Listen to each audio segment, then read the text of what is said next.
my friends, it's time to turn the key. Release your stress and pain along with me, yeah. It's not about perfection, it's about the connection. Now put it on your canvas and let it be. Hey everybody, it's Cinnamon Cooney, your art Sherpa, and amazingly today we are live streaming how to paint this gorgeous spring pig design that I came up with in acrylic paint step by step. Broadcasting from the other command chair going, did you try clicking that? Did you try clicking that? So like we were actually ready on time and still the spring pig came in late. You'll notice that the description currently has to be announced, but if you're here for the replay, all the materials will be there, including links to the traceable and the reference photo that you can print out and everything, so you can have that for at home, because we want you guys to have the best experience possible. You'll see that I've got my traceable up here with my transfer paper, all which is listed in the description below. I'm working on an 11 by 14 canvas panel by Ampersand today, because I have been treated. And let's look at the colors, because I bet you're curious about that. And I have some things to say about the colors of this painting. So I have here some phthalo green and phthalo blue, Diox purple, and titanium white. These two are to help us get our fence, because we're going to have to make some phthalo turquoise to get that. Everything else I'm going to be working predominantly in primaries. So I have primary magenta, primary yellow, and primary cyan. If you don't currently have these primaries and you have quinacridone magenta and phthalo blue, just stick there. Don't run out and buy them just to get them. Catch them when they're on sale. Catch them when you can. They're great to have in your paint box, but they're not going to make or destroy your painting. I picked these. I'm going to go ahead with these because they're going to give us these very bright spring colors. And if that was the most important thing to you, then yes, definitely invest in some primaries. Like if you're like, oh, I got to get that exact color set, that would definitely then be important. I'm also popping here a little bit of CAD in the background, just in case, I'm going to need that. And then I've got a smidge of black. So that's what I'm going to be doing, but very little black, and that's just going to be for the eye. Are you guys ready to do this? Oh my gosh, everybody's so ready. Getting a spring pig has been a journey. It's been a piggy trip. It's been a trip. I had some wishes. First wish, everybody, wish Dakota a happy birthday. I saw that in group and just wanted to do a shout out to Dakota. Happy birthday. And then there is a wish for a good disability hearing. I'm sending love to Bonnie Hemming. She sent me a really wonderful message that lifted my spirits, and I so appreciated it, so I wanted to send her some love. And then this is a private anonymous wish. Some of you may know what's going on. Some of you guys may not. Let's respect everybody's privacy, but there's a wish for an artist's daughter to be okay and healthy and recover through some cancer scares. And so we're just wishing that to that family. Don't need to know who it is. You just send it out into the universe and positivity, right? Because we're all just sick of cancer and we're ready for it to get on out of our lives, just in general. Just a not okay illness, and I'm ready to see it be done and over and cured and finished. You, John? Agreed. So, you guys, I have provided you this exact traceable, and I just want to talk to you about the placement. If you've got a regular printer, you print this out on your little paper sheet, and you're going to be placing her down, as you can see I did here, in the lower right-hand corner. See how I lined her up? And I put her very close to the edge just so that her little leg is right there. And I'll just continue the fence over here, and it's going to be a big, beautiful sky. So that way you're not having to tile this particular one. She's ready to go. I've already transferred her on using my Cerro paper. As you can see, it's this like little rubbing graphite paper. There's a link for that. You guys are welcome to use that. I gift that to you. And I'm just kind of in the mood to paint the sky and fence and everything in, because I'm ready to art today. I am too. Are you? Yeah. Are you sure, though? I am. You are? Okay. Except So the first thing that I'm going to do is I'm going to put out, I've got to get this base kind of color for the sky. And the sky is a very interesting little animal here in that it's very bright, very spring. It's one of those crazy sky colors that you really only see. I'm going to put out Cyan, actually. I'm saving the phthalo for that turquoise fence. Saving the phthalo for my phthalo turquoise fence. And I'm going to put out some magenta. Some magenta. All right, so this is a primary. You could use the quinacridone. The quinacridone is just a little cooler than a primary magenta. And honestly, at this stage, I really like the Cyan from Golden, but I love the primary magenta from Holbein. Just a strange preference I've been developing. Preferences happen, guys. I don't know what to tell everybody. Preferences. They do. They get happen. you. They do. You find yourself being preferential. Preferential. I'm going to put out some titanium white.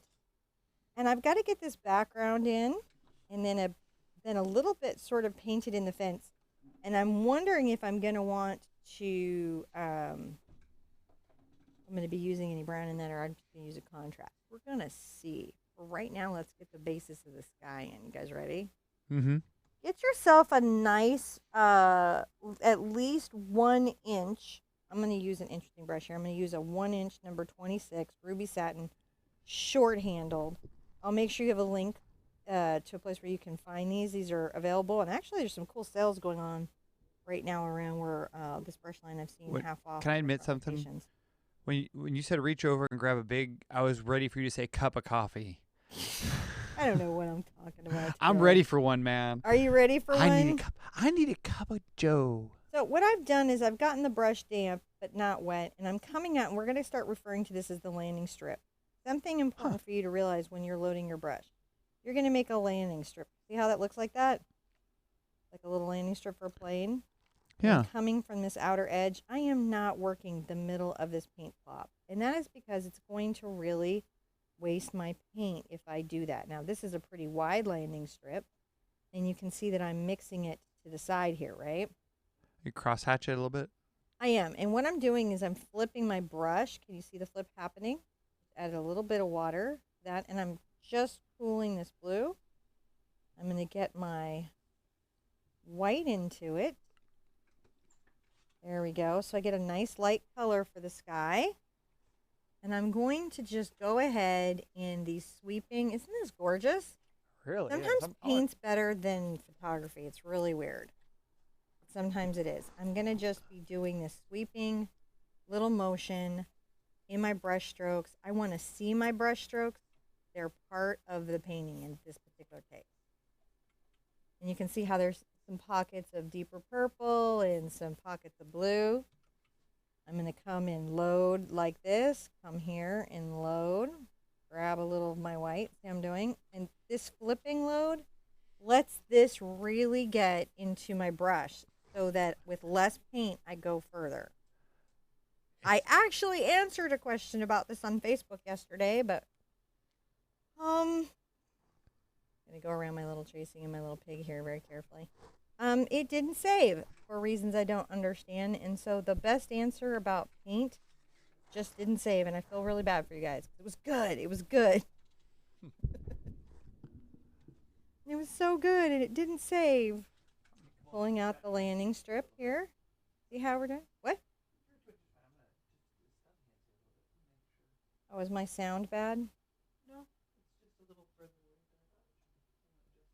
away. Okay. That is, yes, thank you. I startle very easily, which is why John sneaks up on me. He's not really that scared of me. It's just that if you startle me, I scream like Jamie Lee Curtis. And he's very concerned that's going to happen to you guys sometimes on the show, like if he sneaks up behind me. And also he himself finds that very jarring. I do as well, I'd like to point out, since I'm the one screaming like Jamie Lee Curtis. What I did on this is in the traceable, the fence really only kind of came to here. And my plan is just to continue that fence forward as I go. Can you see how the brush stroke is making this happen? Dipping in the water, dragging off the extra, loading up the purple, What? See, I wasn't careful, and look what happened. I picked up all that paint, and see how wasteful that is? So annoying.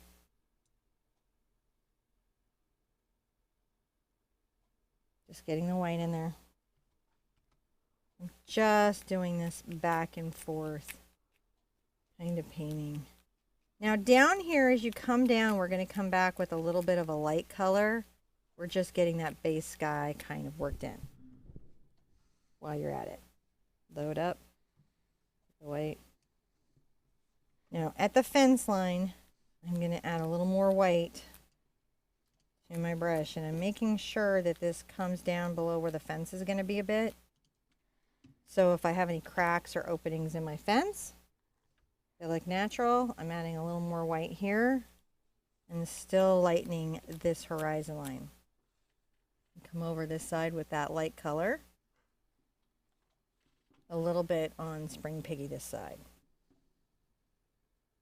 And let's really load up a bunch of white on the brush. See how we're doing? And come back and lighten still here. We're going to want this value to be light at the base because the sky will be darker. That's the ombre. And the horizon will be lighter. Darker, lighter. How are we doing, guys? I laugh every time you say ombre. I don't know why. Do I say it wrong, or am I saying it No, like, I don't. hey, ombre, let's go ride the furry I clean just think and wrestle up some cattle. it reminds me of everything that is right and wrong about all things all at once. You know. It's just got that It's right and 'cause wrong it's- mixture that you're so fond of. I guess it's it's a fancy way of saying fade, and it's a it's a beautiful way of shading colors together, and it kind of is a southern kind of way of speaking at the same time of describing a particular southern hairstyle. I don't know, it just makes me chuckle. You find lots of hombres in Texas. Plus, it's like a dude that could be on the trail with cattle, right? Or it just could be his girlfriend's hairdo. Just depends. Or Could his be both hairdo. of them. The They dude- both have ombre. Everyone, it's not just limited to the ombre. Ombres could have ombres. If you've been paying attention to what I've been doing while John and I have been goofing, sometimes you'll notice that I'm adding a little more purple to this Cyan, and that's adding just a little bit of that value in the sky. It's something that you might enjoy. I'm going to come add a lot more white to my brush. And I'm going to come over here and, interestingly enough, add some of this value in the sky a couple of places so that it feels like we've got some atmospheric things. So see how I do? There's an interesting thing where I'm like talking about distant clouds, distant spaces, and the brush is dry. See how dry that is? Mm-hmm. And I'm letting the canvas underneath show through. And I go wiggle, back, wiggle, wiggle. And then I can flip between my brush, and it creates this very, I could go wiggle, wiggle. See? Creates this very soft texture that's very sky-like. People love this when they see this on the canvas. You can always practice a technique on a piece of scratch paper before you apply it to your canvas. This is a very important thing to do. If you're like, wow, I've never done this before, and you're painting along with me, go ahead and hit that pause button. Try the technique on a piece of paper and see if you're able to like randomize that brush stroke, right? Before like hitting your favorite painting in the universe. GPS was asking, did you prepare anything on this board before you started to use it? Okay, so this is an ampersand board. An ampersand is the sauce of awesome. They don't require another thing to be done to them. You purchase these ready to paint. Interesting fun fact, I learned they're only running like, I think the rep was saying like 20 to 30% above what you'd expect to pay on an economy canvas. And then by the time you work sales, a lot of times I found them so close in cost that I was like, wow, that's like at the couple $1 difference. So always work your sales, work your coupons, check your local brick and mortar, check your art store, go online, be a shopper. John left on me, so now I'm talking to you. the surface is really prepped. It's archival. It's acid free. If you think that I'm using Holbein and gold in here and I'm using an ampersand canvas, somebody at a future Antiques Roadshow 500 years from now, if I varnish this thing, for sure, they're going to have to talk about this spring pig, which I find funny just because it'll last that long, right? Like at some point, if it's 500 years old, you have to talk about it. It doesn't even matter if that artist was any good. Is it terrible? Luckily, we all like your art. Luckily, well, we do now, but 10 years, everyone could be like, it's so kitsch. You know what? Then you go 10 years after that, and then you'll be the quintessential kitsch. That's right. You just got to wait it out. It's longevity. So, yeah, 20-year waiting period. The reason I'm not doing a special brush, I have really wonderful cloud brushes, and I'll show you some cool tricks with these that I have here. This is my cloud. But I have here just a very, well, I don't want to say humble because it's a ruby satin, but a wonderful, just bright. And I'm going to do most of my clouds with this. My point being that you can cloud with that. So I'm going to get this magenta on here. And I'm going to add just at first a smidge. Look how I'm going in and making the landy strip with just the corner of my brush. Right? So this is the first one. It's just a little purple. Can you guys see that? The little purple? The little bit of purple. It's so funny how purple comes from those colors. It's just so weird. It's like magic. I have too much paint on my brush, interestingly enough. So I'm going to wipe off. I just wiped off on the towel because I don't want this to be at all wet. I need this to be a dry brush. And I'm wiggling. I am wiggling my little shape. Now, I could show you. Do I have a chalk anywhere? Okay, I've got a chalk pencil. I'm going to be coming down here and then back out and then down and around. See that weird little line? Yeah. And then there's going to be another weird little space here where there's some clouds that are down here. And then I've got a little bit in this corner that I've worked out. So the first thing is to give myself some cool and distant clouds. I'm actually kind of killer at this stuff, but it's amazing how your clouds look really crazy until they don't. Fun fact. It looks like you're just messing around. It looks like you're messing around. Look how I'm just wiggling this brush. Can you see this little back and forth little wiggle motion? Oh, yeah, we can see And the I'm brush pushing wiggling. it. This brush abuse, is why it's important to know how to reshape your brushes, especially in acrylic paint. Let's see how I'm just creating that cool, distant, and I'm doing this without zinc white in any way. I don't have any zinc white on here. And I'm still getting this wonderful, transparent brush experience. I'm coming over here to the right. Your paint isn't lifting at all. No. My paint is not going to lift. I could get on my soapbox, but I need John's permission. I just want to say what I think about not ensuring quality student materials. I think you're safe to talk about quality student materials. Okay, all right. I don't want to scare you. Sometimes, I seem like I'm just having a moment and I scare John. I think what it is I'm also having to be the keeper of the clock. So we're at 18 minutes. You're totally okay to. Okay. Well, I'm going to just say this while I'm pushing around. See this dark? This is transparent. It's see-through. You see, I don't know if you can get really close up on this. Yeah, hold on. Can you guys see how much of the canvas you're seeing through this? Yeah. Right? That's a glaze. That's what we've done. We've glazed here. Whenever you hear an artist use the term glaze, what they're saying is, I put some very transparent color over another color, and you can see that color under that color. That's what I did. This is easy to do with this color because it is transparent. All right, here's my deal on the lifting up.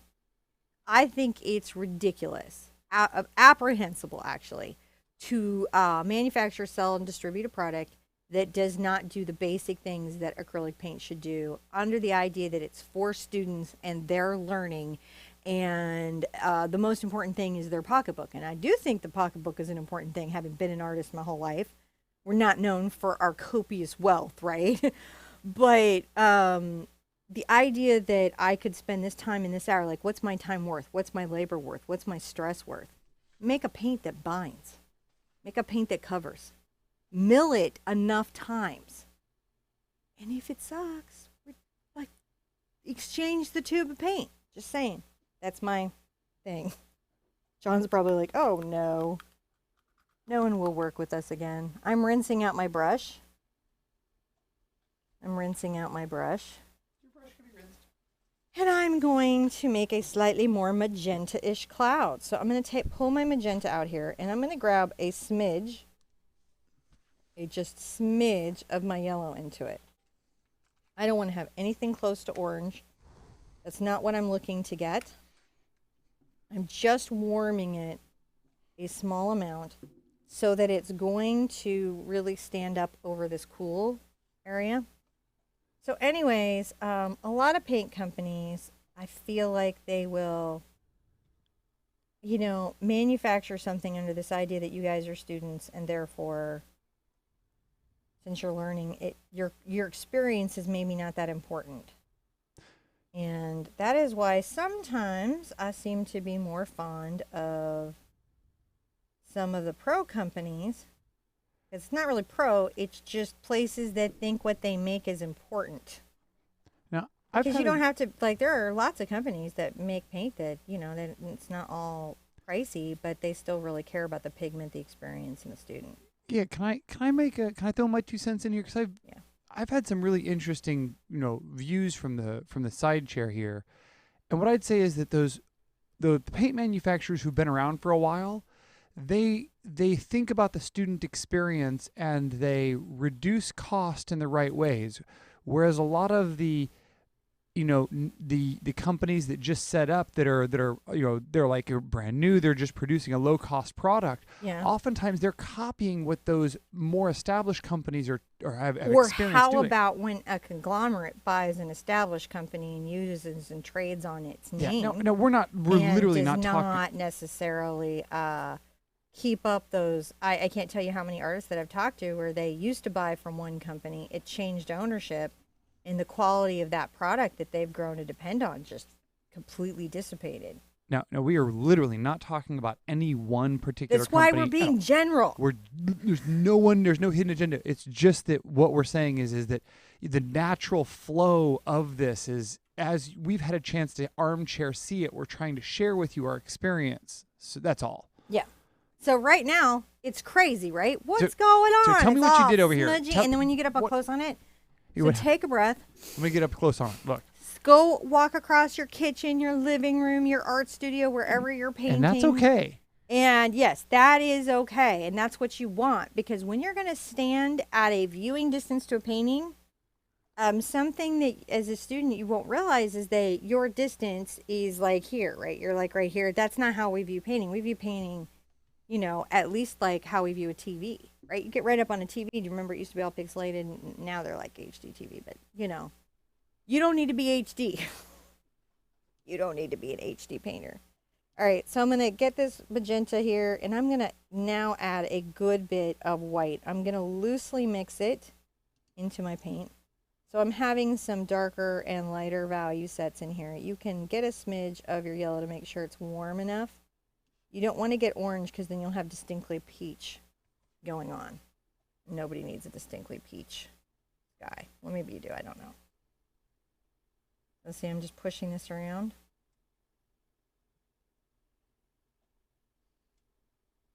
Now, something interesting that you're going to note. I know where my sun is by the clouds. Have you guys figured out where your sun is by looking at these clouds? I don't know. Take a minute and think about it. If it's warm here and cool on top, where's the sun?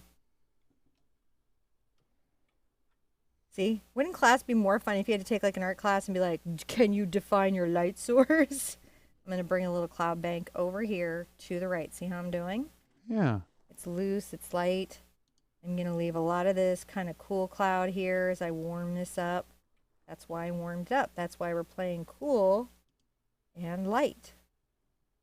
Let's put a little airy pink there, kind of smidged around. This is just a really good quality, bright synthetic brush. I have specialty cloud brushes. We're going to show you some stuff that you can do with them. But my point is that you can get a lot from a good tool. It doesn't have to necessarily be like for a brush stroke or see how we're doing here? And we just, look at that. I'm on the corner. Look at the way my brush shapes. On the corner.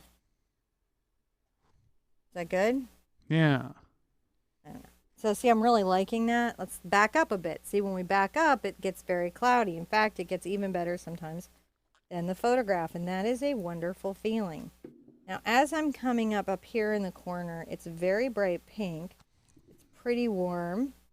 Let's get that in there. Right? Oh, that's great. And then we're going to get some white on there, loosely mixed, and let's lighten up here.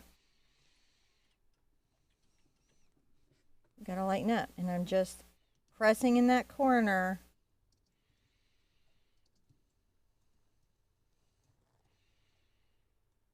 Into this. When I designed my cloud brush, what I was actually working on was this idea of hard and soft edges. So see what I'm doing here? I'm making some soft edges.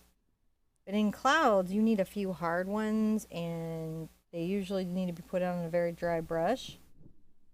And that's actually really challenging to get, so it's really awesome to have a tool that lets me do that. Here we go, just pulling this here. See? And this is the part. Pressed into the corner and wiggling it around. Look at me wiggling it around. And this is the part of that where you jump all over the canvas really fast. Yes, sorry. So I'm zooming out a little bit. Are you? Just, you know. Okay. So you have the freedom to There we go. paint We're your just sky. softly dusting in. This is almost rouging at this point. I'm going to look at it for a second. I've rouged pretty well. I'm going to rouge a little more with a little more pink on there. So rouging is pretty much what it sounds like. It's just me taking pigment and blending it softly into that space.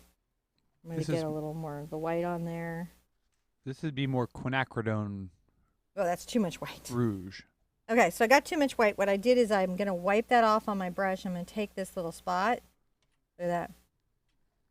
And I'll just blend it all in. Because these things will happen. And that's almost making it look like the layer of cloud in front is coming out. Yeah, it is. Pulling some. See how we're doing? Oh, isn't that pretty? Yeah. So, where's my highlights? Where are my lowlights? What have I got going on?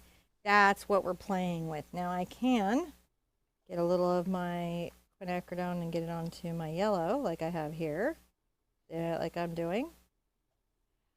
And add some white to it. I'm exaggerating. Am I exaggerating? You don't ever exaggerate. Not about noises in the night, John. I don't. I'll tell you that right now. You need to know. There's a bear in the backyard. Well, in Canada there was. There was a bear. There was literally a bear. It didn't sound like a bear. It was an actual. You know what, sweetie? It was a bear. You know what? You know the That first is time. not this. That is not being an alarmist. That is just being well informed. What noises are what animal? No. I walked outside with a cup of coffee and met Mr. Bear and was like, "No, you can have my trash can. Go right ahead. It's your trash can. It's your trash can now." I go get another one at the Home Depot. You probably don't have a cart. See how by lighting the bottom of the clouds, it's as if you can see that sunrise or sunset, depending on time of day, right? Isn't that crazy? I can take a little of this. I don't want to take too much up here to make sure that some of this now has some lighting in it. Up close, hot mess. Back a little bit, stunning. Stunning, joyful, beautiful product. A little bit of my quinacridone in my yellow. Just make sure that we've got some of this nice heated pink cloud here. And since I put in this white cloud, I don't want to lose it. I'm going to just make sure that I've got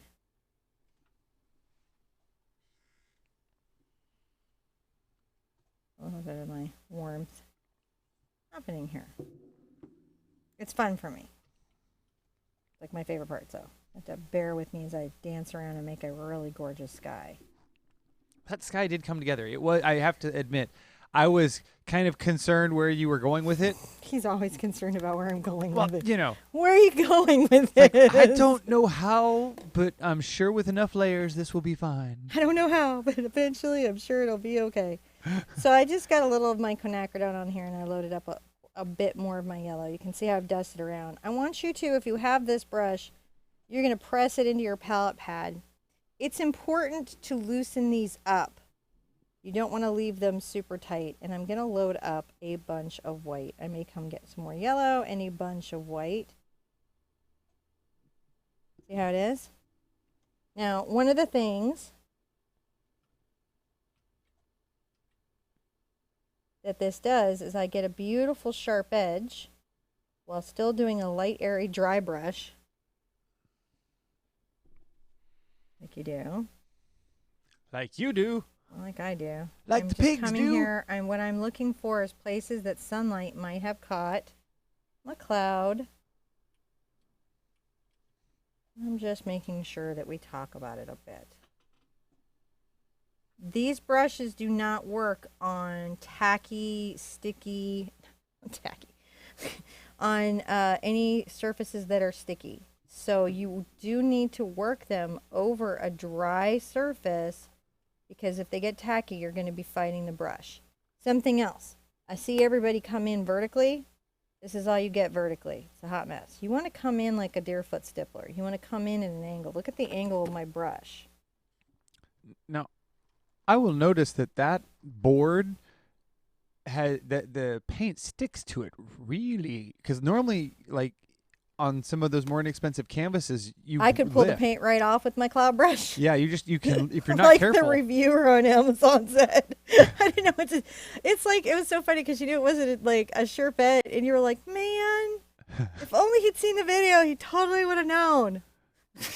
You can't hold it up. You got to angle it. I was like, I know what happened to you, dude. I'm really sorry. I should have called it a scrubber. But you can see I'm just giving my clouds a little dimensionality. Because, you know. Yeah, those clouds totally exploded in the sky. They did.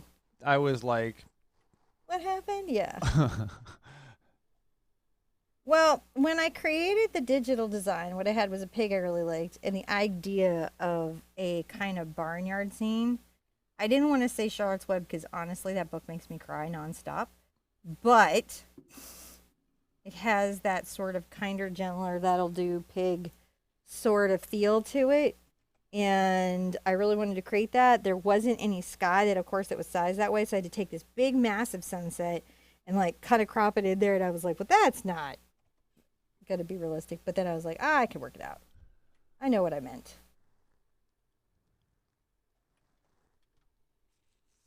And again, up close, John will show you, it's a hot mess. But what am I doing? What is the light value with the yellow in it do? Makes it seem like there's a sun that is illuminating these clouds. And the cool value makes you feel like there's some shadows up there and some stuff has happened. Now, I've got to put in this fence, and the fence is kind of an interesting deal because it's like an orange underneath, and then the wood is all aged. So I think what I'm going to do is I'm going to get an orange going. You know, a nice dark orange with just these two colors. And if you need to, you know, grade out, you can always grab a little of the Diox purple. And the reason that that works is the yellow in this is a contrast, right? So it will grade out and keep it from being so saturated, which will be helpful later. Now I'm going to come along here and I'm going to say that I've got a little, oh, you know what I'm seeing? I missed a spot. That's no good. Go ahead and get some sky color. Right here at the corner of my pig. Isn't that silly? I don't know if you've ever done that. I do that on occasion. So this is how I would like fix it and blend it in. that's how you fix it. That's how I would do it for sure. Well, this is your show. This is my show. Like, that's my group. We didn't come here to learn how stunt hands does it. Probably be really interesting. That would be bad. I don't know. I think it could be very interesting. It would not be this. Would not be? You wouldn't be feeling it? I don't know how to do this. Now, this is a very rustic fence, but chances are the farmer definitely put it in level. So coming along and making sure that there is a level fence that he is sitting on, peeked over on. I'm just trying to find the spot above his little chin. All right. And yeah, I got to look. Did I get a little crazy with the clouds or what? I think the clouds are great. So you also have to remember, we'd have to get over that sheer panic of me standing in front of the camera as well. I think I'm going to actually run this line right here. That would just not happen. That's where I'm going to run it. And then I will correct that skyline. The reason is I just think it's going to tuck out best that way.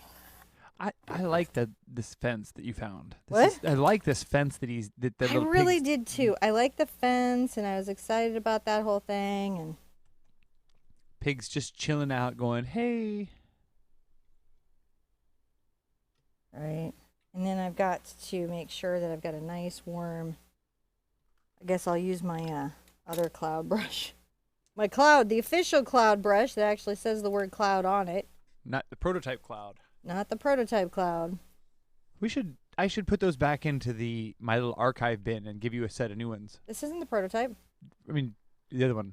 I don't have a prototype. Oh. Where is it at? That's over there. I'll get it later. Put it away. I'm gonna just make sure that my clouds look nice here at the fence. That's what I'm doing.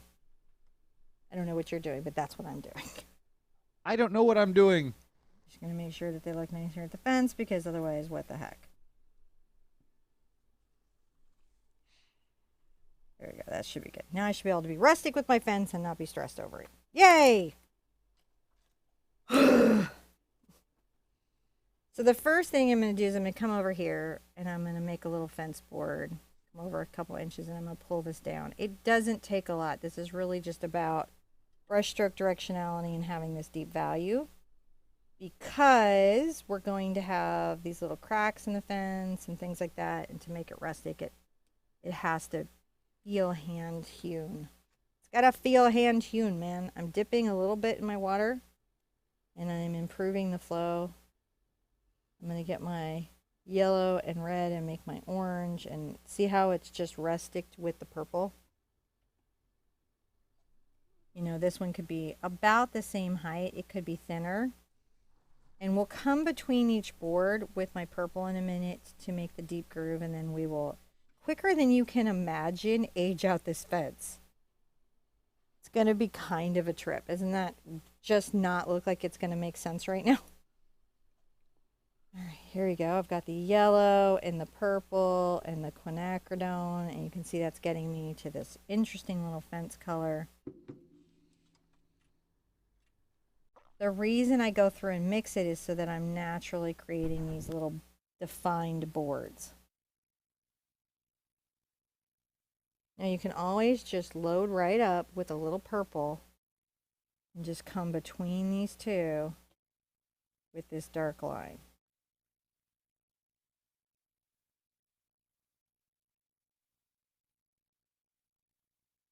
You can even come right here. Isn't that nice? Probably not yet. Like, I don't know. I think it looks really good. I just got here. It said beginning. You should know we have 3 stages of beginner over here. So if you've never painted before, this is what we would call maybe even possibly she's going to be a 3 hoot. She's for beginners, but you might want to have covered a couple little things about art here and there. Isn't that nice? Just painting that up. And this particular board has a bit of a crack showing the sky behind it. Around her little paw a bit. Foot! She's foot. By the way, did anyone ever notice how like human toe-like pig's feet look, which really freaked me out on a real basic level doing the studies for this. No. Yeah. I'm going to change it up to less human-like on the other foot because that was just too much for me. It looked like two little people toes at the end of a pig foot. And I was just like, nope. It's going to ruin, like, breakfast for me. Yeah, it's okay because I can't do the bacon anyway. Yeah, you've been debaconed. You don't even get those options anymore in your life, do you? I don't know why I'm, like, relishing that. It's terrible, actually, what's happened. Human beings. We suck. It's like, you're in a restricted diet. Ha ha. And I'm not. Actually, I'm really grateful for it. I know. We joke about that. I'm really grateful for my diet restriction. It's made me vegan vegetarian, which is like, made me very happy. I'm going to flip this over, and the reason I'm going to flip this over is because it's very important to move the canvas, not yourself, through difficult areas. Now, every once in a while, you'll see me change brush direction, and that's because I'm improving coverage, and then go back and make sure that the overall predominance of my lines are vertical. And the reason is that we're going to be applying some wood grain here. I'm going to load up with some purple and give my little girl some wood divider lines she would have. All right. Rinse out. Next part is kind of fun. If you have, it can be great if you've got a bristly brush. Here I've got a, let me see if I can find one that's over here that's washed. Yeah, I've got this little number 10 Cambridge. This comes in that Explorer set. That's why I put it in there. Any bristle brush, though, this is a mix of bristles and synthetic filaments. I'm going to wipe it off so it's quite dry. And I'm going to get some orange on here. And I'm getting some, nice orange. And I'm going to very dry brushish add my bright orange to each little fence post.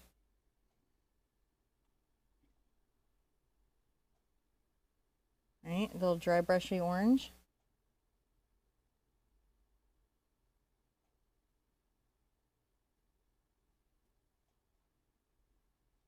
Wipe off, get a little bit of that orange.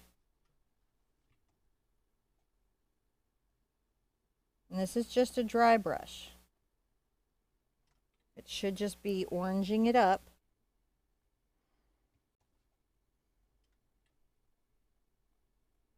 The second layer. Now, one thing I can do is I can come get a little white into this. And a little more yellow. Can you guys see that? Oh, yeah. Come back over. How light is it going to be? So light. Now it's like, wait, what?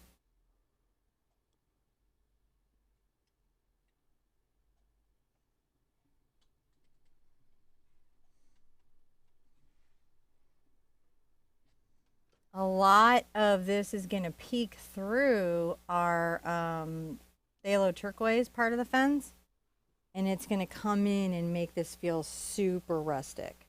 Why we bother? Why would we bother? Because it makes it feel super rustic. It's amazing. The thing about acrylic that's different, I think, than maybe oils and watercolors. Watercolor and oils can look like something right off the bat. Color looks like a photograph that's being developed. It's revealed to you through the paper as you build and build and build layers. Oils, too, they have this sort of soft, gentle beginning that's like epic and amazing, and then you keep revealing them as you go. Again, they kind of develop. But acrylic, we go on faith a long time in the layers of acrylic. There's a lot of faith. It's a forgiving medium. It lets us change our minds often. It's a chameleon medium. It can look like watercolor. It can look like an oil. It can look like a pastel. I mean, it is crazy what acrylic can mimic. But the downside to it is that sort of, I'm going to come across with some of these lines just to make sure that there's a rest, like that sort. Do you see what I'm saying here? That's A little bit of rustic cross-hatching. Yeah, a little rustic cross-hatching. I don't want to do too much of it because if I go crazy, it'll be disruptive and it'll look like a plaid. But I definitely want that happening there. I'm going to wipe that brush off. Now, I can do the next part with either my palette knife or my brush. Either is acceptable. I am going to mix the base phthalo turquoise, though, with my palette knife. I'd say to you, it's very interesting to use a palette knife in this process and highly recommend it. You've seen how to do it with a brush with that. I'll show you some of both. But the palette knife will give you that feeling of paint peeling, which is super desirable today. Very exciting news. These are starting to get out into stores now. These are my little ArtSherpa red palette knives. And to get my phthalo turquoise, I'm going to take 1 part blue and 1 part green, and I mix them together. Phthalo blue and phthalo green. You can buy phthalo turquoise if you're in Australia. Matisse calls it Southern Ocean blue. It's a pretty cool color, actually, in my opinion. Now, it doesn't take very much pigment, as you can see, to impact your white paint. And I may even go to the extra step of not thoroughly mixing it.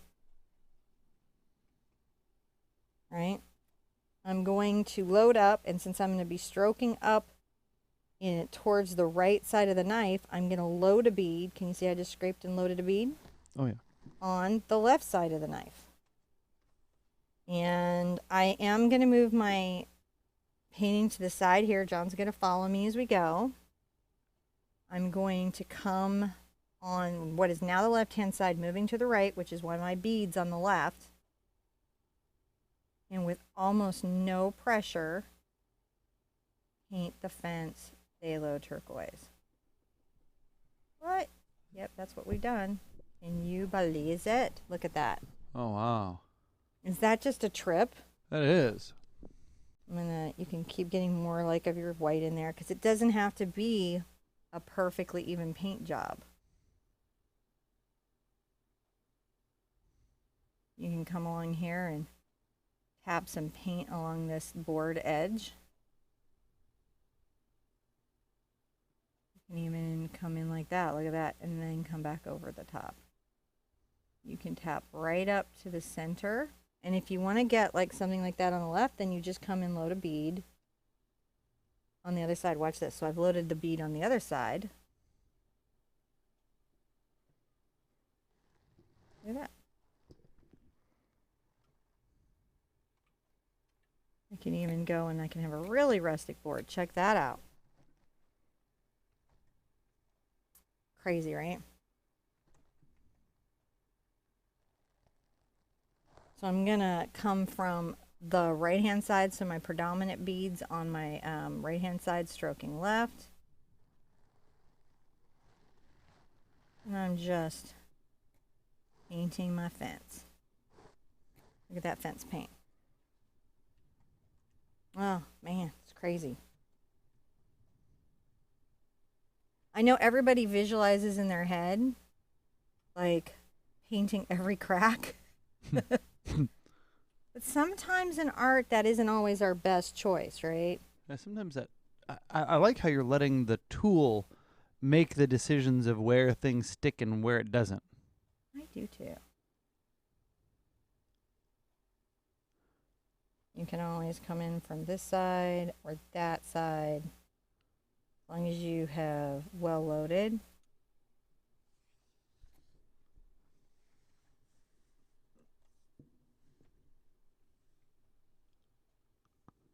I'm going to be stroking now from the left to the right. Actually, let me see. Again, moving my canvas to where it's more comfortable for me. The canvas does not get a shoulder injury. The canvas's joints don't fatigue. Mm-mm. So try to keep that in mind. Right?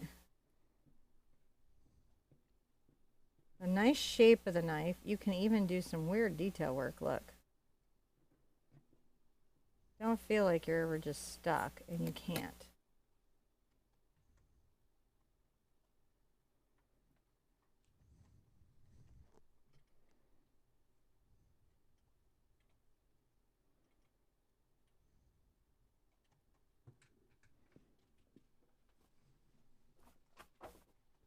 Who's on a rustic fence now?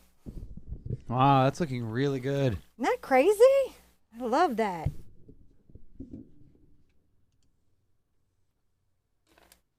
Now, this has got to dry. Is it okay, John, if I hit the hairdryer? You're gonna leave me all alone? Yes. All right, hold on. Oh wait, which button? There it goes. Okay. So, all right, guys. Don't forget, if you look in the description down below, you will find a link to the website, which will have, in that website, it will contain a list of all of the materials that we used here on the show today, along with some other useful things like the reference photo, that little guy. That'll be up there, and the traceable that she used that was here earlier, that'll be up there. And you'll find other projects that we have going on, along with little calendar events and stuff. So definitely check out the website. It's a really good resource. Lots of cool stuff up there. Don't forget to share your piggies with us. We definitely like to see those. So share them up and... Share them up. Yeah. Share them up. Show you another really cool trick to help your fence pop. Show us the tricks. Load up a dry brush with mostly white paint into your phthalo turquoise. You can come along the top of your fences and pull something down. Pull something down? Pull some paint down. Some paint. Something. Pull something. Just grab any old thing. Right? Need more white paint. We're just letting some other stuff dry. So we're going to see how we got a lot here? And we're going to just come along the top.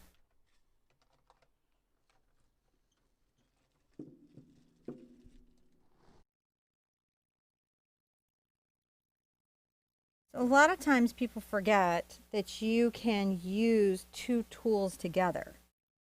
3, 4, 10. It doesn't really matter. It's whatever gets your job done. What do you mean by use 2, 3 tools? Well, if I've got a brush and a sponge and a palette knife, sometimes people will feel like, oh, well, I'm using a knife, so I can't go over it with a brush to finish out that look. But of course you can. You're not stuck. And then find out, oh, I only get like a knife. Or I only get a brush. Each of these tools makes a mark. That's what their job is to do, is to make marks. And your job as the artist is to decide what those marks are and what they mean to you. So if you want to come back over some palette knife. And accentuate it? Yeah, do. If you're like, oh man, I wish that top of that fence was lighter. Make it lighter? Make it lighter. You're getting all empowering here. I know. You let it go to your head. Look, here's my thing. If a stroke, a technique, if anything works for you, go ahead and go for it. So Luke should use the Force. Well, I can't speak to that anymore. Oh, that's true. But I'm heartbroken there, and I'm not going to spoil it for anybody else. Or warn you. I don't know which it is. I'm going to get a small brush and just make sure that I've got a little... We're going to focus on the piggies. I forgot. I did it. My fault. You did it? I'm going to just make sure that I've got a nice little... Now, which brush are you using there? I'm just using a number 2 bright. This is by Ruby Satin. You could have my red handle bright. It doesn't really matter. It's not like it's one or the other. I'm just wanting to make sure I've got a nice deep value in between my fence pickets. like you have sometimes. Right. You could come back with black or whatever. Just, can you see how, like, by deepening that shadow and lightening those edges, we get a result we like? That's what I feel. Now I'm going to kind of almost do a value study on the peg and then come back and paint her cute pinkness. Value study? What I mean by that is that I'm going to sketch her in, right, with a little of my purple and a lot of my magenta. That's going to be her darker value. And so what I'll do is I'm going to do just a quick value study. In other words, grayscale. Right, so I'm going to paint in, like, you know, a dark value at her little lip here. Okay, can you see what that is? Yeah. I'm going to add some, like, little shadow where there's nostrils. Yeah. Maybe add a little shadow here, and I know inside her ear I've got a nice deep dark shadow.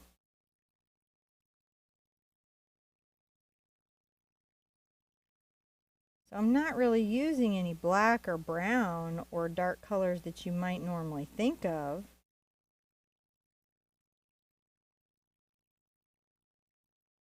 I've just got this purple, right? And I can add a little white to my purple. And this can let me start to shade her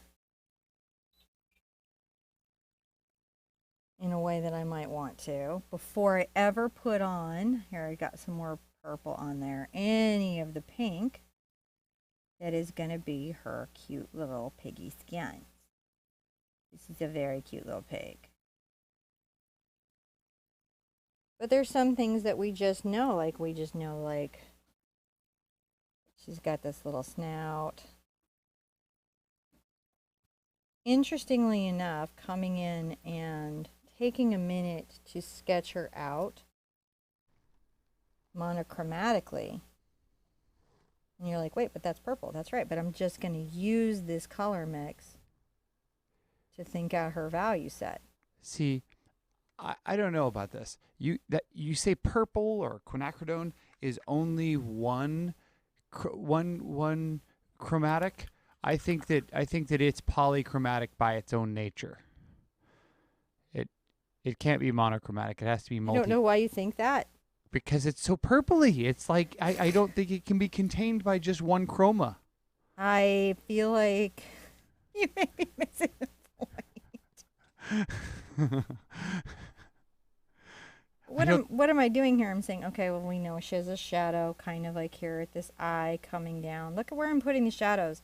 If you were to print out your little piggy, if you were to print out your reference photo in black and white, what you'd see is that there's, you know, it's just all values and tones, right? So by coming in ahead of time and painting that out a little bit without adding every color I ever saw in my life, I can sometimes get a sense of where I want to take things. I can be like, okay, well, you know, how light do I need to get it at the snout? And now, I remember you talking about matching it to the color on a printout. yes, we've done that before too. I've seen you do that. That's another. We're going to actually, I don't know, depending on some stuff that we've got coming up, we may do an exercise like that to help us with a complicated painting we've got coming out. So can you see how I'm already starting to shade her snout, like she's getting shape? Mm-hmm. And I know I like up here at the top is that lightest value, so I can come with a lot of white. And not only am I creating a surface under which everything else can stick, but in some cases, it may be helping you go, oh, I see not the color, but the value. Oh, that was really nice. Huh? That swoop you did there that's a really nice swoop. It was a nice little swoop, but the swoop has some stuff going on, doesn't it? It was a complicated swoop, but I saw it all happening. saw it all happen. And you're like, I saw the swoop. I couldn't do it, but you know when you see it's like maybe that's why people like watching football games. 'Cause they Well, can and see I it. mean, before I add a little light to her here and there and a little yellow, I can be thinking these things out.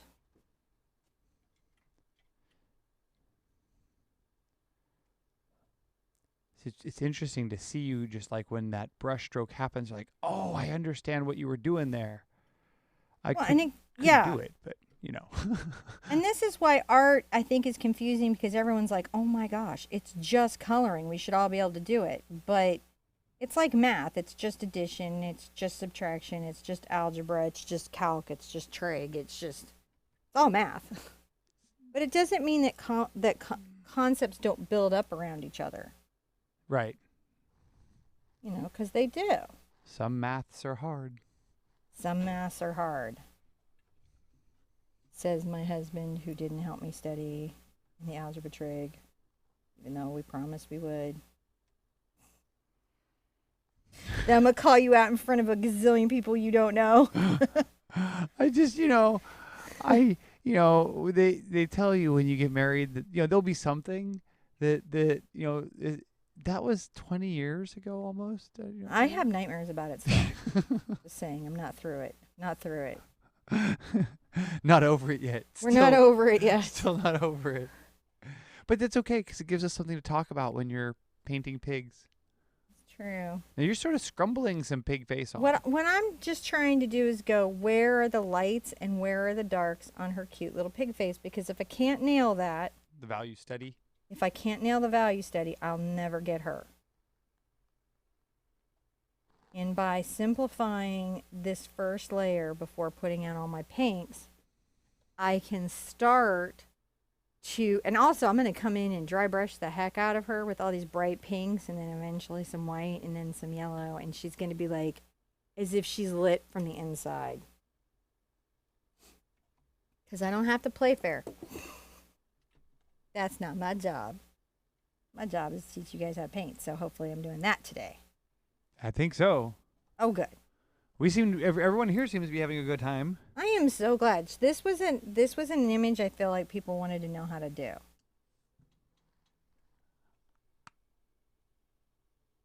I've got a series of them that I'm like, man, I think people want to know how to do that.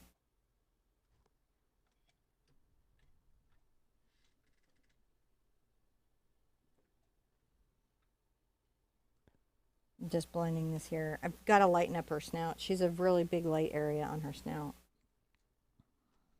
Okay. Basically what that is that's the skull right here, catching light. Sometimes I recognize like the shapes of things under the highlights just based on them going, it's kind of crazy, but she's starting to show. Oh, yeah. Now, one of the areas that's kind of messing with us is maybe up here at the snout. We've got to pull this a little bit darker of value. If we don't, there we go.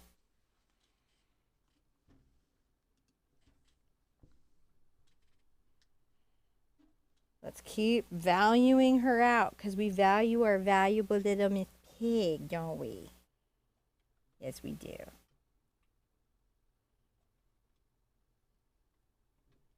Just make sure that the toes have a little shape to them.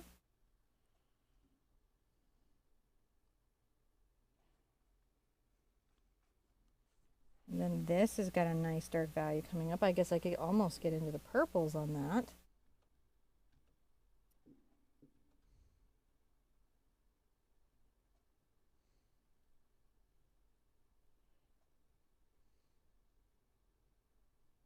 Like what we have here.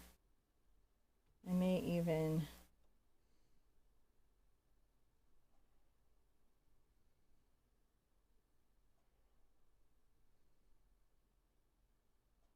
just thinking about what we've got here.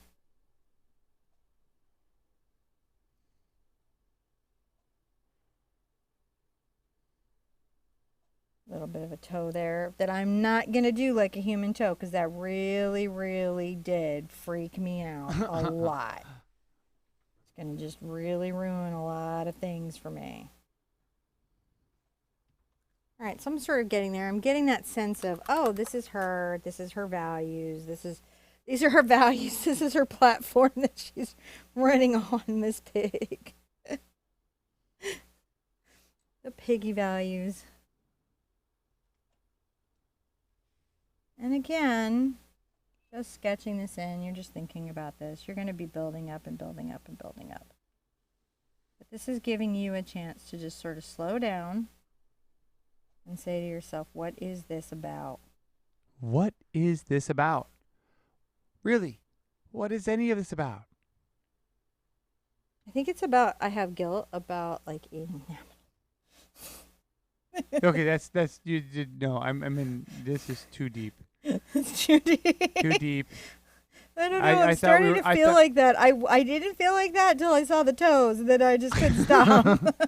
I thought we were celebrating quinacridone and teal. I don't want to go too deep, man. It's too deep, man. It's too deep.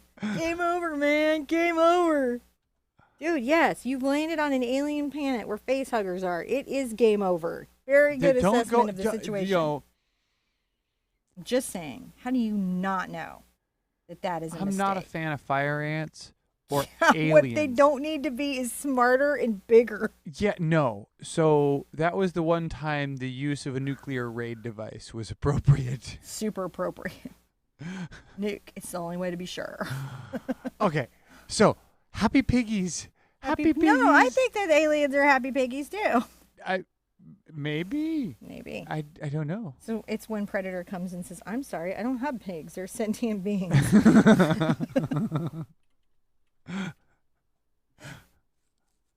Just those human beings, because they're not real. I'm just tipping her toes. I think she's going to be gorgeous in anybody's kitchen. Man, you keep spooking me. I keep thinking you're going for more paint, and I go over there and you don't. And I don't? No, because that brush holds too much paint. It does. It does hold a lot of paint. Right? And I think it goes further on this board than it does elsewhere. Yeah, because I am noticing that the board is super helpful.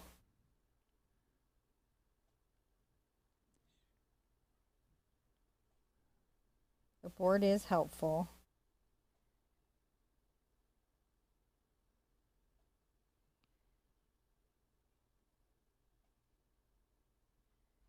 I'm really rather loving this. Now the trick with her is, can I get the pink on there? What do you mean? I'm just like, how pink can she be? Do you go? I don't think that there is a limit. You're like, don't pink. limit the pink. No, I mean, like, Luna has explained to me the rules of pink. Has she? Yeah. And, you know, if there's a pink, and it's assumed that if pink is rated 1 to 10, then you can go to 11. Okay. I did not know that was a pink assumption we were making. I'm going to didn't- lighten this outer edge here.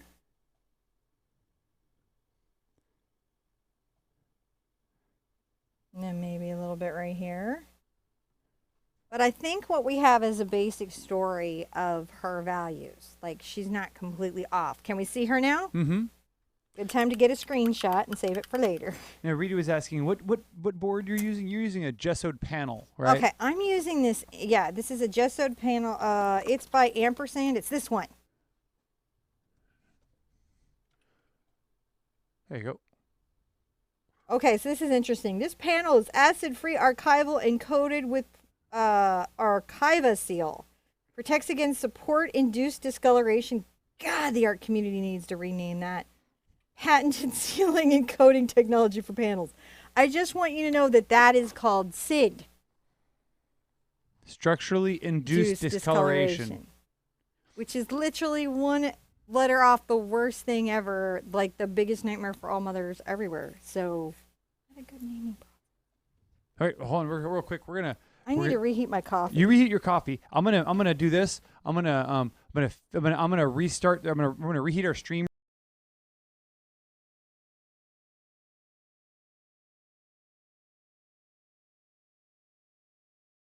Hopefully it's back and working now. Let's see here. Is it? Is it not? Hopefully, we're gonna see. It says gonna that see? that there's some buffering issues, so I'm hoping that this is gonna make it go away. Yeah, people don't love that on the replay. And then when it's a painting that they like, then they get mad at me and write me letters. Well, I see the stream So is many back. letters. Hmm. Hmm? Well, I see the stream is running, so it may be just buffering a little bit. So everything seems to be okay, but it's I don't know. We're gonna make some daisies. John's gonna heat my coffee. We're gonna make some daisies. Yes. I'm gonna take a little of my green. I may even add some of my quinacridone to it, and some of my yellow. It's just gonna deepen the green, so that my green is not the brightest green it was ever green. And I'm going to put up a couple stems. See, I'm just doing a couple. Just a couple stems. This is just an upward stroke. This is a number 4 round. I'm painting on the tip of the brush. Some of these are low, some of them are high. They go different directions. Right?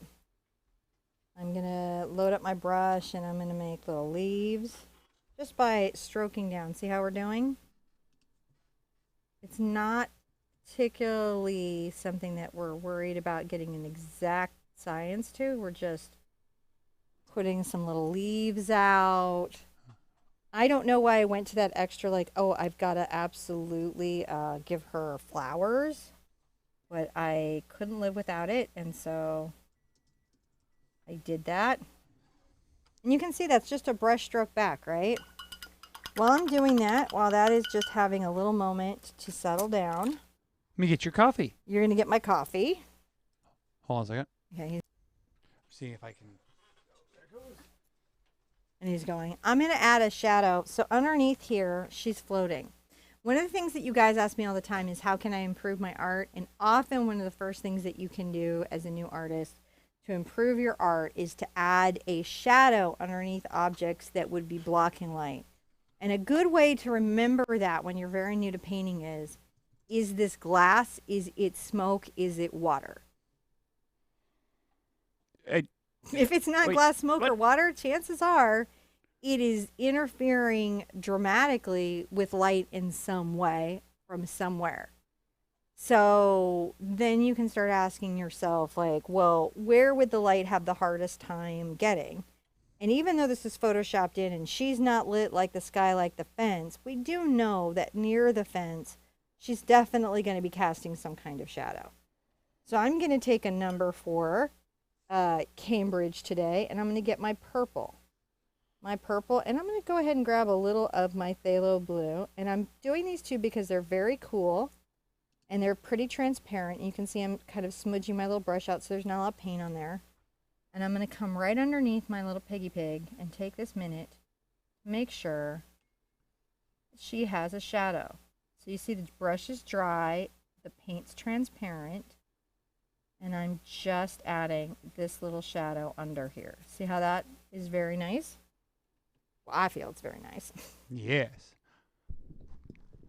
Just like stop and think about those things every once in a while. Like, you know, yes, water impacts light. Yes, gas impacts light, and clouds impact light, and smoke, and all those things. But what they do is they redirect the direction of light in a particular way. But solid objects at some point will impact the path trajectory of light waves. And if you don't represent that in your painting at all, what you'll find is that objects appear to be floating. We're just, there we go. Gonna try to get that back up there. And really what I'm trying to do is do my best to keep that stream going here for the last part of our show.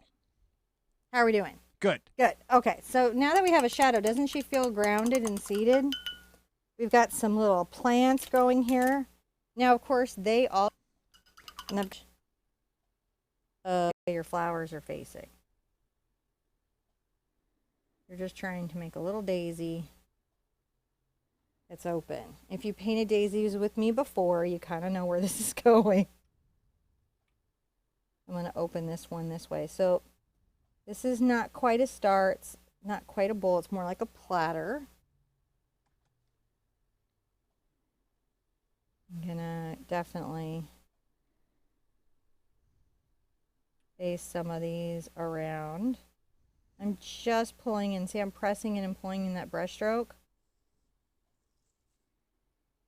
The reason I know I can do it this kind of crazy way is I'm going to put a highlight on there and I'm going to put a yellow center in, and when those two things go in, it's going to be like, wait, where'd that flower come from?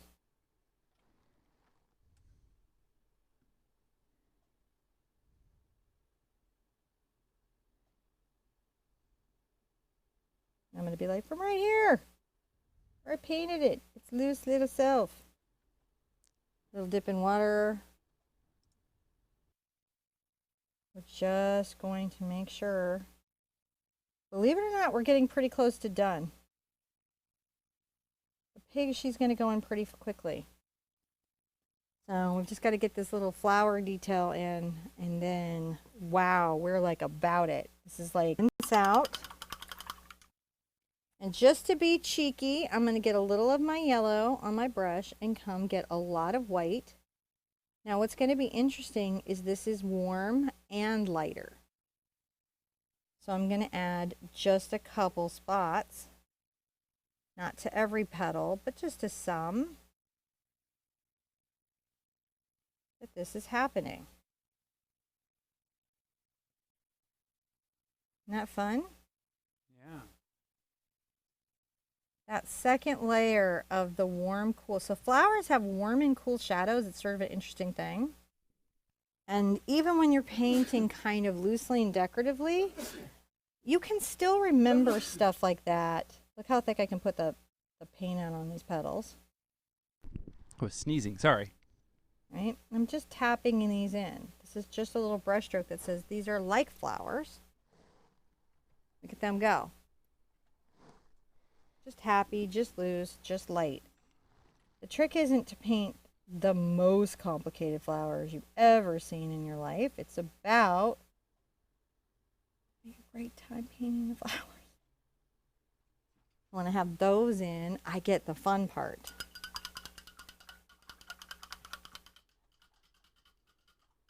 So we need to have a center.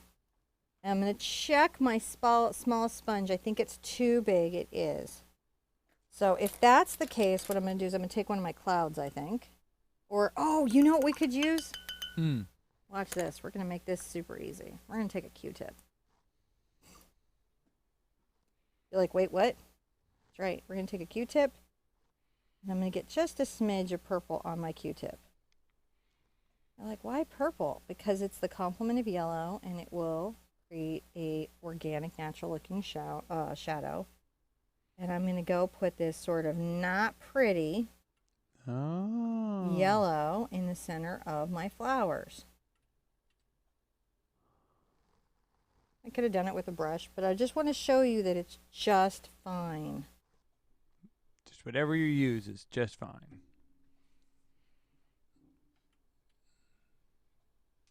Now we've got that little bit of yellow in there, right? All I've got to do is flip it around to the good side of the yellow and the white. I want it to still be fairly yellow. But the white's going to improve my coverage. And I'm going to tap in a little highlight to that. And you're kind of just putting it in there kind of impasto. Oh, yeah. Like the fence.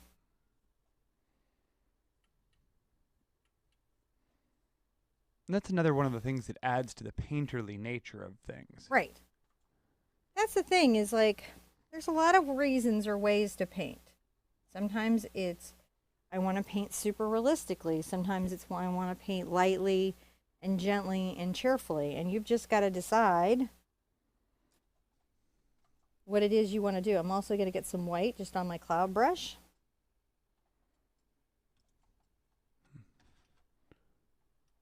This is a number 8 cloud. On the smaller ones, you could use a 4.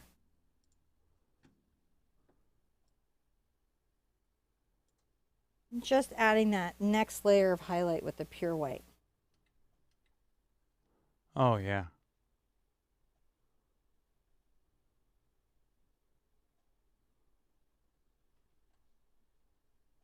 Let's see how those are looking. Oh, see, they're pretty now, right? Let's get one of our bristly brushes.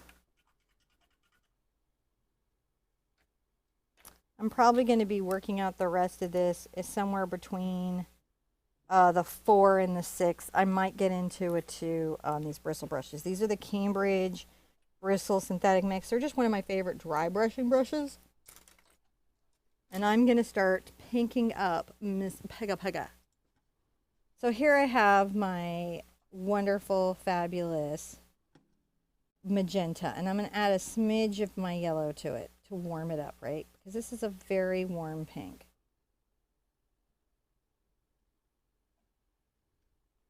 And I'm going to get a bit of my white.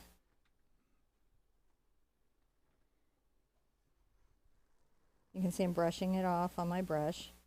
I'm just creating, first I'm going to create my shadow colors. And I know I've already kind of put it in, but I'm going to dry brush out. Look at this. I'm going to come here and I'm going to, all my deep shadows that I can find. Look for every deep shadow that you have. I've got one coming down here behind the eye. And then there's another one kind of that comes right here. You can pay attention to the hair as a brush stroke that direction. There's definitely something in the fold of this ear here. Pay attention to that. It's okay. See that the purple is showing through. I'm just sort of dry brushing and scuffling this through.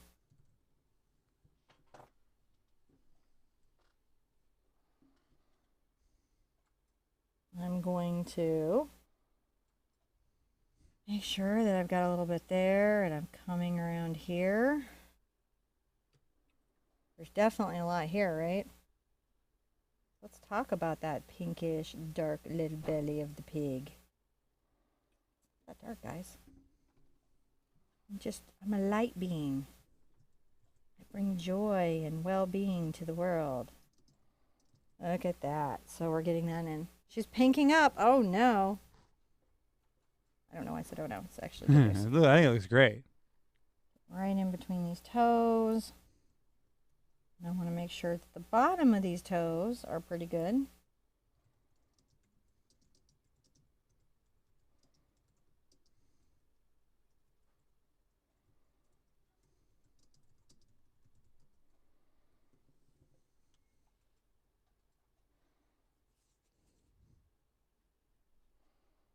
I am just making sure.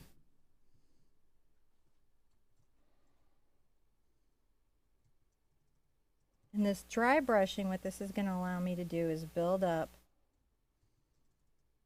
a soft, diffused space for her.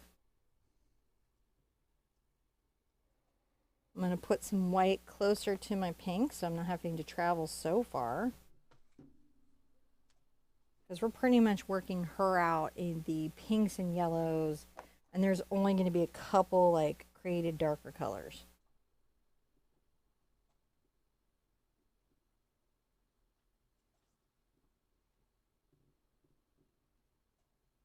Actually, I probably want the darker one in this deep part of the ear.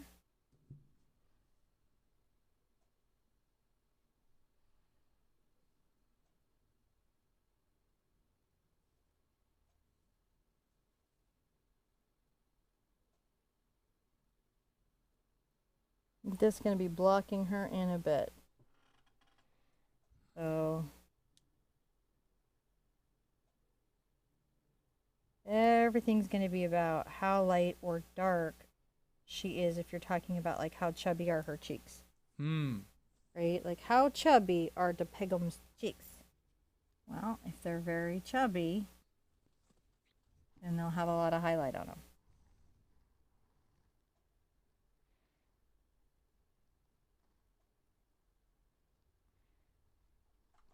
I'm going to add a little more white.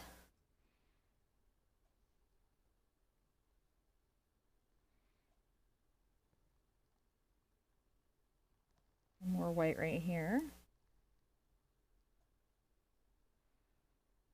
You can already see she's very quickly coming out of that purple space into that pink space. And it's fascinating to see these exaggerated cool and warm values, isn't it? It's really interesting. It's one of those things when you're painting, you're like, this beak's so cool. Now, while I'm at it, I think I'm going to futz with her little nose here. Okay. I'm going to first get some values set here because I think the piggy's nose is super important. And then I'm going to come in a detailed way with a detail brush, get in some nostrils. So first, make sure that we've got a nice warm pink value that is the snout. So I've added some yellow into my pink. And I'm going to very carefully try to create that sense of what's going on with her little noses.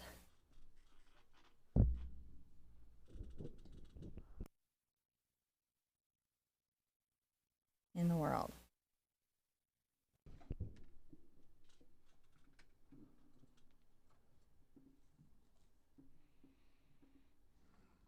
Let's start talking about it.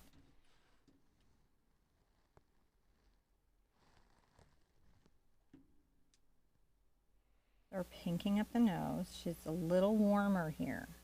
That means a little more yellow. A little more yellow. And see, I'm just scumbling it around. I'm going to wipe off. And I'm going to mix up another value of the pink. I'm going to say like right here. There gets to be a bit of a highlight, doesn't there, around that nose? Yeah. Not like a crazy highlight, but another value up. And then there's kind of one here.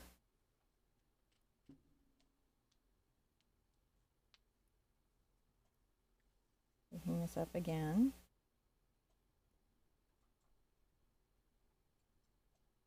We've got a nice little value right underneath this nostril. A bit right here, huh? Right there. Maybe coming right here. And at the top of the nose, too.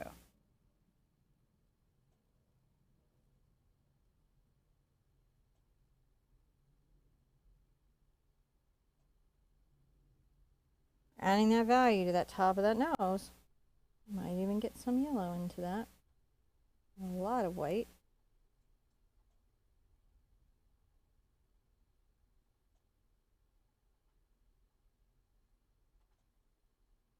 Just talking about these little values.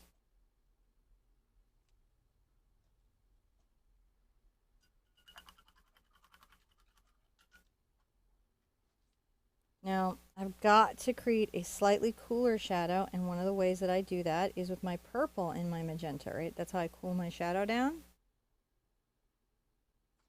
I'm going to make sure that this is wiped off or tapped off. We're going to just blend around outer edge. And a little bit right here, right? Still pretty soft. I've got a small filbert. And I can get my magenta and my purple mixed more to the purple. Talk about this interior nostril.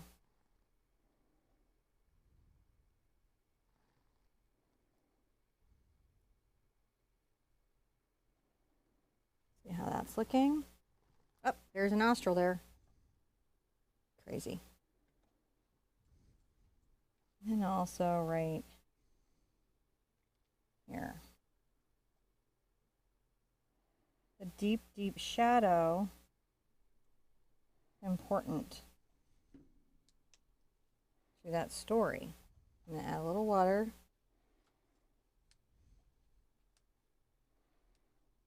I'm going to come right here.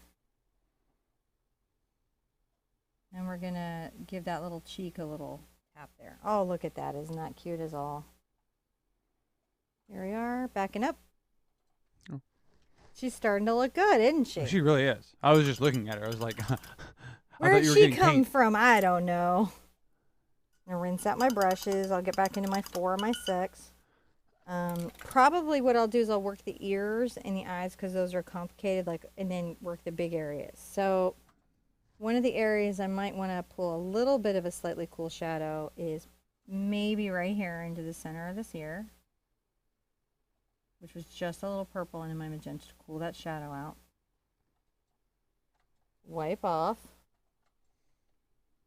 Right into this warmer magenta that we had from earlier, which is a little bit of yellow into our magenta.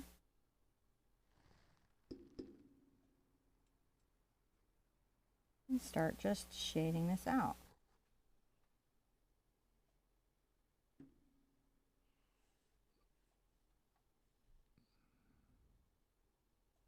Just shading this out. Got the depth of that ear. We know where that is. You can come and as it comes around this outer edge, that's going to be super warm. Now, because we're in the sunlight. So see how I've added the yellow into that to warm up that part of that ear? Top of the ear is warmer than the entire side of the ear. normally we rate our paintings on a scale of 1 to 3 difficulty, and we call those hoots, right? Yes, normally we do. You always ask me that like you've Right. never heard it. Well, no, I mean, like, 'cause some of our community hasn't either, right? So it's like we call them hoots, right? Yeah. So on a scale of 1 to 3, what would we rate this one? She's moving from a 2 to a 3, I think. So maybe a hoot and a holler. A hoot and a holler, if you're hollering. Well, if you're from the farm, you can hoot and holler for pigs. You didn't go there. Well, I mean, I'm adding just a little bit of a highlight at the top of this ear to the tip, as you would have. Let me see how that's looking. Big. Go big. Ah, she's looking good. I'm going to go ahead and take advantage of this and very carefully, while the brush is dry, add some of those little ear hair things that are coming right here. Oh, wow, you did it. I think that's actually a thing that there's a sport for like talking to pigs. Yes, I imagine. It's like pig calling or hollering. I would think so. I know I've seen stuff on it. There's like contests for like how to do the suey pig thing and like the best call, and I've seen them at rodeos and things. Okay. I just look. I grew up in Texas. I've seen this I'm stuff. not saying you didn't. I just I just remembered this from childhood stuff. I'm adding a little yellow to the pink mixture just to warm it up again, because this part, right, would be more in this, and that's a little bit too much yellow. Wipe off. More white. I know. We've been. There we go. Just adding the highlight right here. See how we're doing. The highlight. It's not pure white. But we're highlighting her. And then I'm using this dry brushing method to sort of rouge and blend this out. Isn't that crazy? And then pink up around the eye a little bit. Like you do. And then I'm definitely going to get some like little white hair and come right here at the above the little lid. And she's got some. Rachel! Does dry brushing affect the lifespan of your brush? Yes. Oh. But painting with acrylic essentially affects the lifespan of your brush pretty detrimentally, even with care. In acrylic painting, brushes are what's considered consumables. Like paint, they are used up and damaged through the process. It wear out. Yeah. In oil painting or watercolor, that's not necessarily true, which is why you'll hear watercolorists go, yeah, this is a Kolinsky Sebo from Senaire, and it's $500 or something. And then you're like, okay, because you would never do that as an acrylic artist unless you were crazy famous and getting mad paid. In time. Huh? Because you're going to kill your brush in time. Yeah, it's just the acrylic leaves residue even as you clean your brushes really well. It does wear them out. Now, I don't ever throw out brushes. Sometimes they become better and better cloud brushes. But yeah, that's why we built our brushes to be like tanks, man. They're Yeah. just To go tough as as long nails. as is possible because it is such a consumable product. I put a lot more white on here. And I'm going to come right here and continue to sort of highlight that space. You can see I'm just doing this like light brush stroke here. I'm pulling this out. Right through here. But look how she's starting to fluff up. You think I'm painting this for you guys, but what this is the kids saw the pig and then they were really upset I didn't get the pig done. So guess where the pig's going? Because my kids are even more attached to these paintings than you guys. Notice how I'm taking this to the edge and softening the edge with this. Look at this brush. It's like a hot mess, but it's my favorite thing because look at how I can soften that line around her face. Because she's just amazing like that, isn't she? So I've got my pink on my brush. This is not white paint, right? This is pink paint. I have added white to it to lighten it. And now I can even come here and come around here with this very, very dry brush. Look at this. And very softly kind of rouge here. And then even along the top of the lip. I may have to come and put that hard line back, but I'm going to rouge the lip a little bit. And then right here.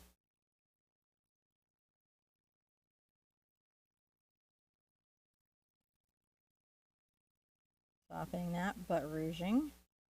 And then back to making a little hair-like strokes. Let's see how she's looking. Oh, she's getting really good. She's getting really good. I do too. I like her too. I'm going to pull out a little of my magenta and a little bit of my yellow onto each other.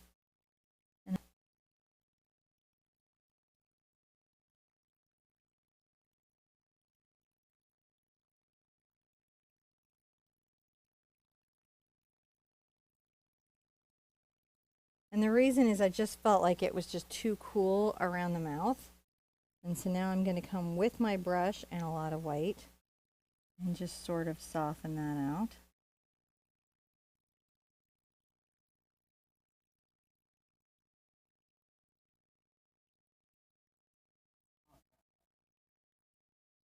Is that helping? Good deal.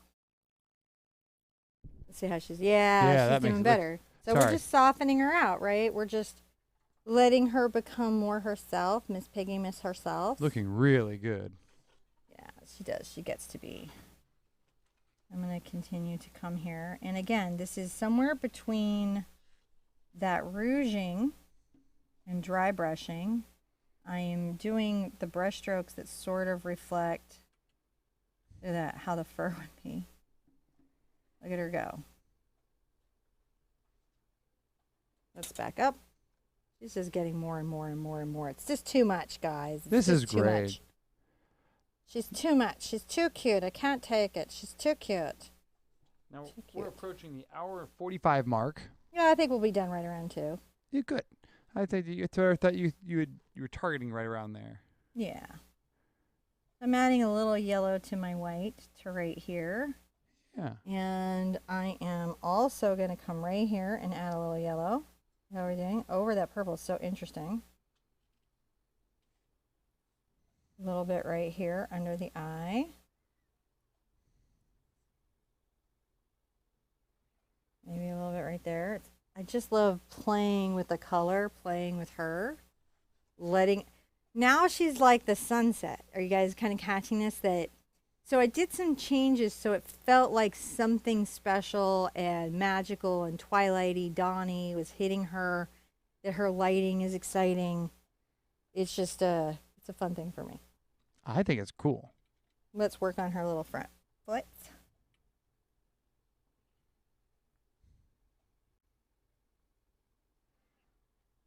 I'm going to soften that right there.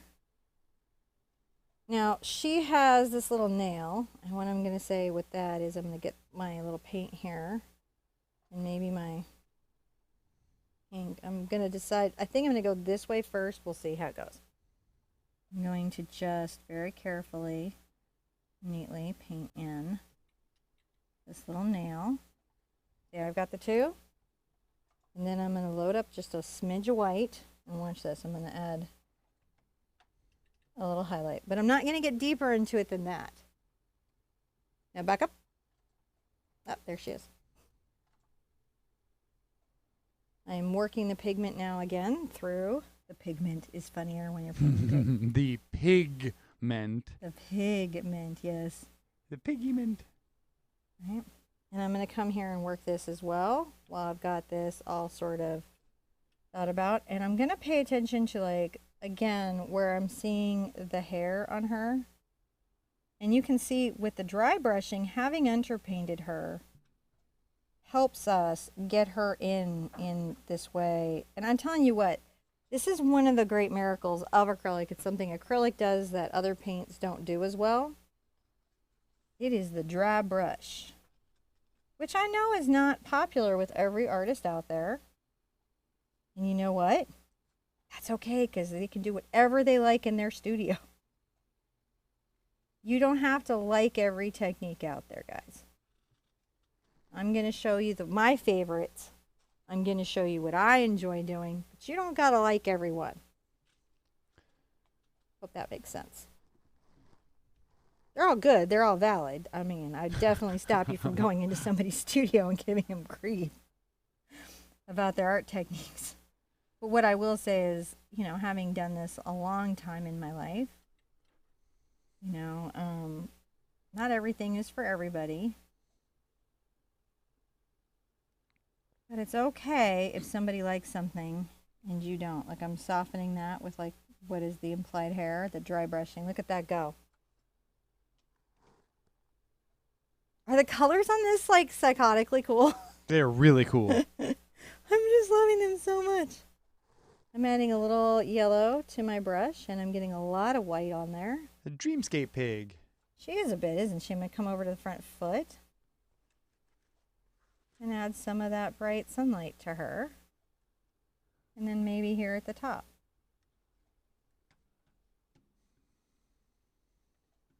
Let's give her a little reflection on both of those toes. Now we can see both sets of toes. What? She's so cute. And then I'm going to take a little of this off right here.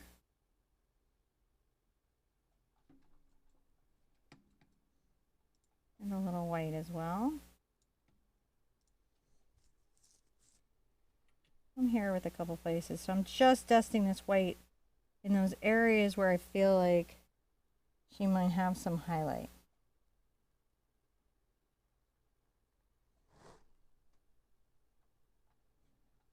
So I've got an ear and an eye to do. How are we doing, kids? Really good. Is it pretty awesome, right? Like, we did it. Like, people are looking at this going, this is not going to be taught online. I'm like, yeah, it is. It's like 6 hours. It's happening.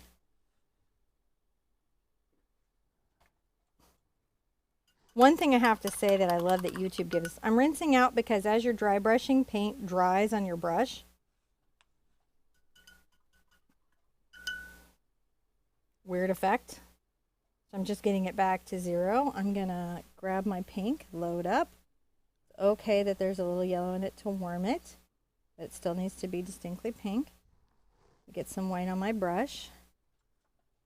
And I'm going to start dry brushing this ear. Look at that go. This is going to be super fun. Ears should be, on a pig, should be very soft, very delicate feeling. I'll tell you what, it does when you study a subject and you paint it, I have to say, like, I would not recommend doing this if, like, you know, you were going to feel bad about the pig later. Because it's definitely impacted me. No, sometimes painting my subject really impacts me. It just does. Jennifer and I are together. We're like, too cute for bacon. That's what we used to say for our pig game, was too cute for bacon. Oh my gosh. You don't know what any of that means, but it was meaningful to John and I'll tell you that right now, Jennifer. All right, I'm loading up with white. I've got some yellow on it. And we're going to dry brush the front of that ear a little bit. And then I'm going to do something very important. I'm going to give her a little, see that there? That little tip of that ear is important. And we're going to just make sure that that's a soft little ear. Now, is her ear soft? Let's see. Oh, it's so soft. She's so soft. I like it. She's so cute. There you go. Just adorable. I got to do an eye here. And I'm going to get into my small little detail filbert, my number 2 filbert, which I adore, adore, adore, and I put down, and I don't know where to put down. There it is, you hid. And make sure I have all the color out of there. And this is the one time I'm going to put any amount of black out. Yeah? Yeah. Just because her eye is very dark, and I need to make sure that I capture that. Now, I'm going to come around, and I'm going to make sure that I've got a little of definition and stuff all around her little eye. So I'm going to get my purple into my magenta, and I'm going to very carefully,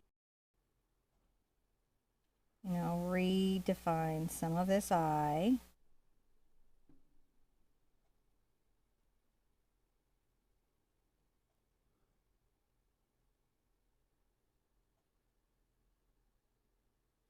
Like you do.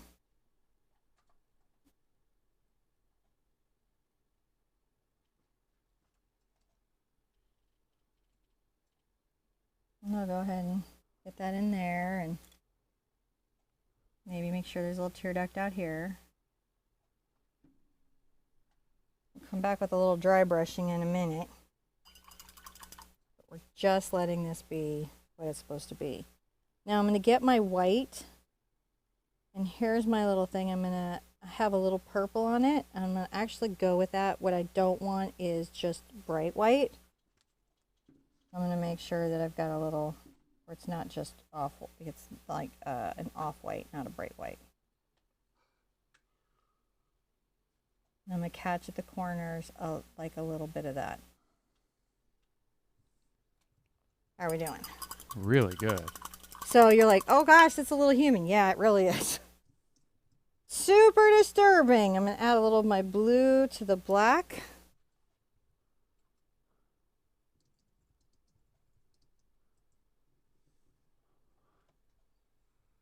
I'm going to come in just very carefully, paint in this large, wet, lovely eye. I'm taking a bit of the white out so that it's just barely there. It's just peeking, like that they have.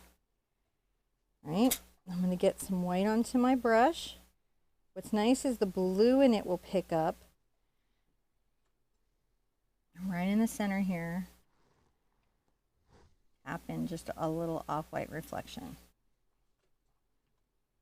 Yeah, pretty nice. Wow, that came together really fast. But she's not done. Now, you could thin out some white paint with water.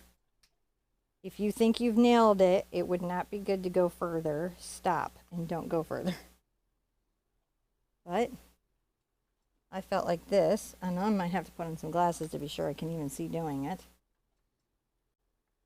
was going to be super, super important. So first I'm going to put just a couple little reflection dots here, but then I'm also going to, she had these little white eyelashes. Spoke to me, and I wanted to see if I could catch them coming forward over her eye.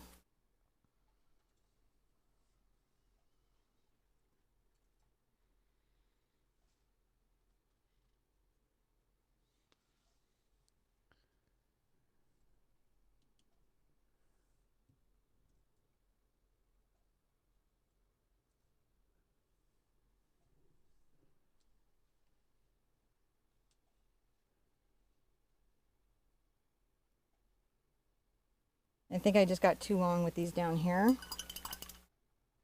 So I'm going to just lift them up like you do. Okay. I'm missing all my glasses right now because we've been traveling.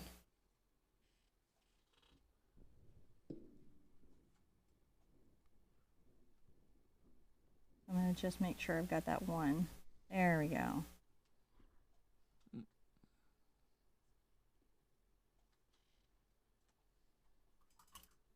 And I will come back with my black.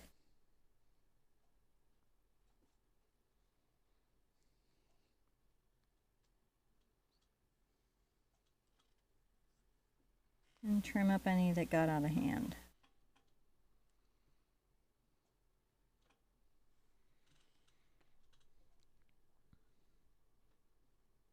There we go. Are we seeing it now? Oh, yeah. I don't know if we are because like I'm up on her, so I don't have any chance to back up. I can zoom up in there. Okay. It looks really good. And also when we look wide, it's, you know, she looks really good. I just liked her eyelashes. That was I just like 'em. something that spoke to me. You know, you have to make these decisions in your paintings like, am I going to take the risk of going for it because it's a very delicate procedure? The eyelash procedure. Yeah, very delicate because they're not. Is it similar to the eyebrow maneuver? Unfortunately, no. I wish it was. What I'm doing is I'm just adjusting here.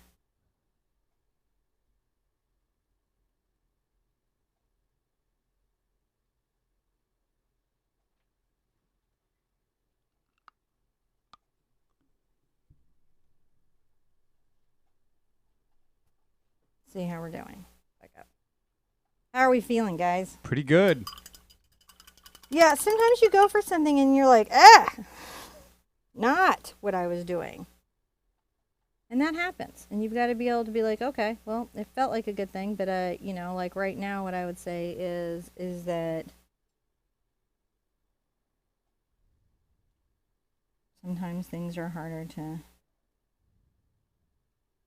get to show the way you want them to.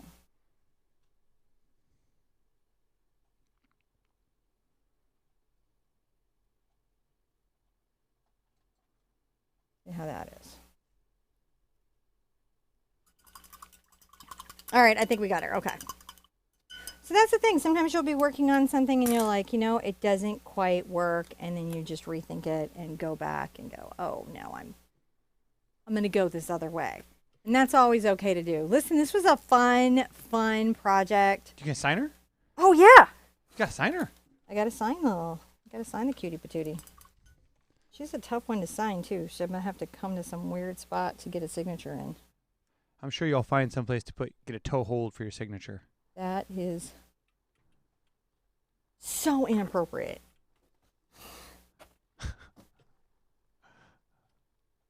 But also so helpful. There